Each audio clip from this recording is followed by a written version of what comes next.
जो green revolution है वो क्या होती है और ग्रीन रेवोल्यूशन ने हमारी इंडस्ट्री पे क्या असर किया है? मोहसिन भाई, जो ग्रीन रेवोल्यूशन थी ना, ये 1960 जी। 1960 में दुनिया में मुतरादिफ हुई है। हुँ। और ये पाकिस्तान में आती है 70s में, जी। 71 टू 3 में।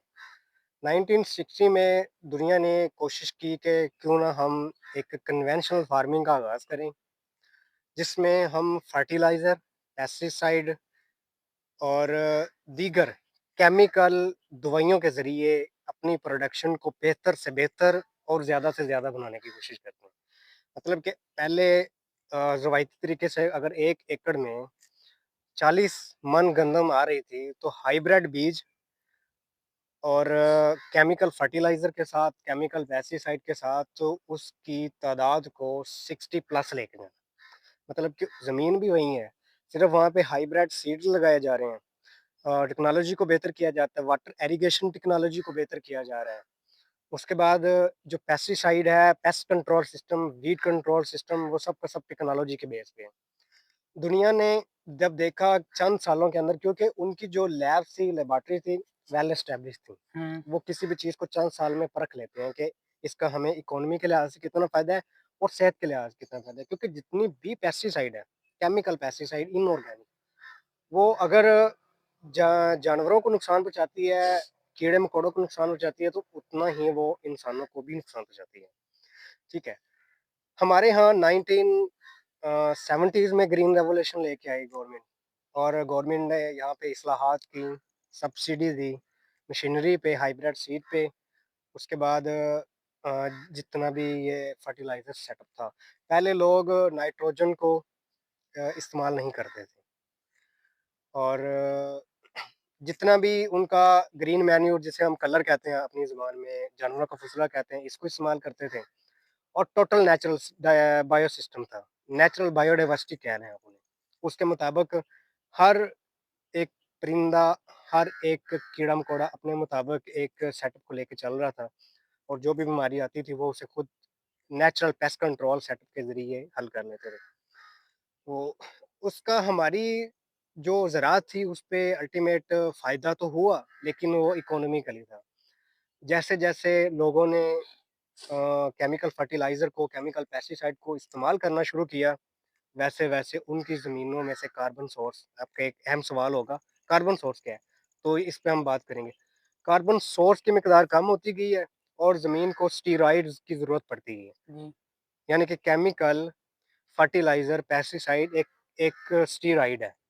स्टेरॉइड देंगे तो फसल आएगी, स्टेरॉइड नहीं देंगे फसल नहीं आएगी। आज भी अगर आप एक फसल को डीएपी, नाइट्रोजन, यूरिया जिसे कहते हैं, और बाकी चीज़ें नहीं देंगे, तो वो उतनी अच्छी और कारआमद फसल नहीं आएगी, क्योंकि ज़मीन का जो स्ट्रक्चर है वो चेंज हो चुके हैं।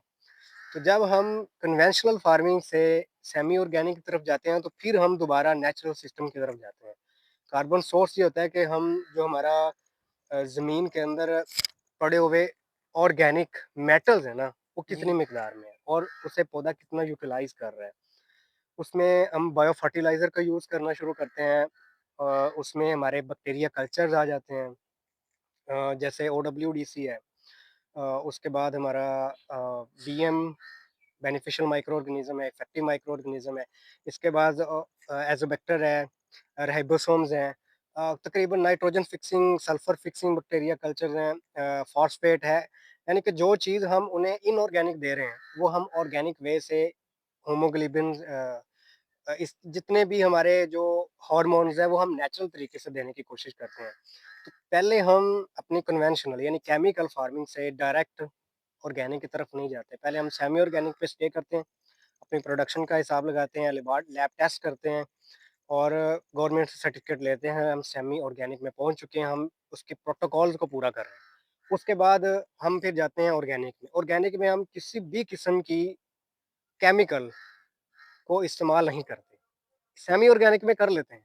कुछ केमिकल हो जाता है, कुछ ऑर्गेनिक हो जाता है। लेकिन जो ऑर्गेनिक है उसमें हम केमिकल को इस्तेमाल नहीं करते। अब आपका सवाल होगा कि ऑर्गेनिक फार्मिंग महँगी हो सकती है। हाँ ऑर्गेनिक जी। फार्मिंग महँगी इस लिहाज से है कि जो उसका मदर कल्चर है ना, जी, बैक्टीरियाज़ का, गुड फंगिस का, वो हमारे यहाँ ना कोई यूनिवर्सिटी इंटरेस्टेड है, ना महकमा एग्रीकल्चर इंटरेस्टेड है, ना यहाँ पे इन्होंने अपने ऑर्गेनाइज़ेशंस बनाई हैं, ना सेंटर्स बनाए हैं, ना ये जो काम करना चाहते हैं, ये उनको सब्सिडी देते हैं और ना ही उन्हें सपोर्ट करते हैं, कुछ भी नहीं है। इन्हें ठीक-ठाक कमीशन मिलता है केमिकल फर्टिलाइज़र से और ओके, कागज़ी कार्रवाई है कि आप बीएस उर्दू करो और आपको ईज़िली महकमा ज़राअत में जॉब मिल सकती है। हम हम एक किसी भी अच्छे स्टूडेंट को यूनिवर्सिटी ऑफ पंजाब ले लें, यूनिवर्सिटी ऑफ कैलिकट ले लें, उसको बिठा लें और उसने एग्रीकल्चर में बैचलर किया है, लेकिन वो हमें और एग्रीकल्चर करके नहीं दिखा सकता।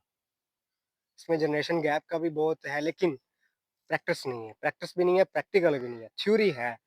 थ्योरी का मैंने कई किताबें पढ़ी हैं, मैं आपको बताता जाता हूँ, लेकिन जब तक हम उसे परफ़ॉर्म करके नहीं दिखाएँगे, हमारी जो ऑडियंस है, हमारे जो किसान हैं, उन्हें समझ नहीं आएगी।